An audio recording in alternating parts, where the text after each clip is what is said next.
India strikes Pakistan with missiles, says no military targets targeted.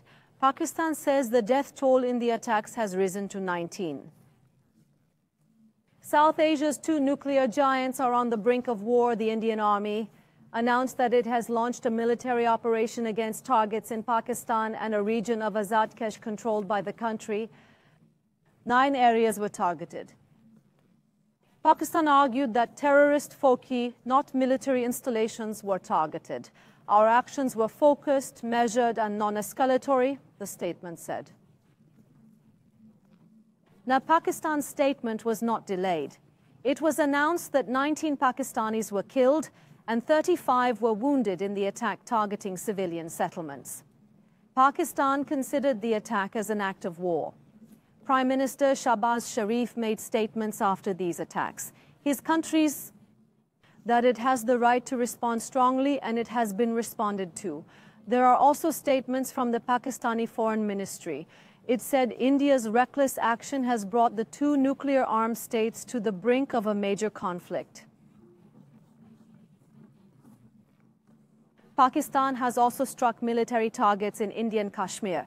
5 Indian fighter jets and an Indian IHA were shot down. Artillery shells were fired at military posts. A state of emergency was declared in Azad Kashmir and Punjab. In the capital Islamabad, authorities announced a 1-day suspension of education in schools and universities across the city due to security concerns. Pakistan's National Security Committee decided to convene in the morning.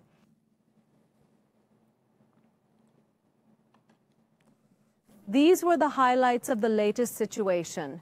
Of course, it follows what is happening in the world on the vertical.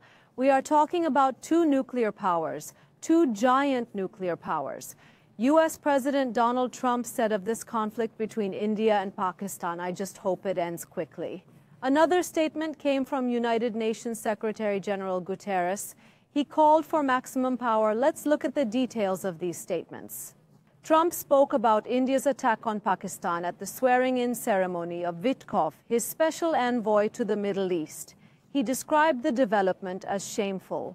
He pointed to the long-standing tension between the two countries. I just want to say that I hope it will end very quickly. United Nations Secretary General Guterres also expressed deep concern over the Indian aggression against Pakistan. He called for maximum restraint. There are also statements from the United Nations spokesperson. He made a written statement on the attacks. He said he was deeply concerned about India's military operations. He called on both countries to exercise maximum restraint. The world cannot afford a new military conflict between India and Pakistan, he said. The Chinese Foreign Ministry also called on Pakistan and India to exercise restraint. It described India's attack as regrettable.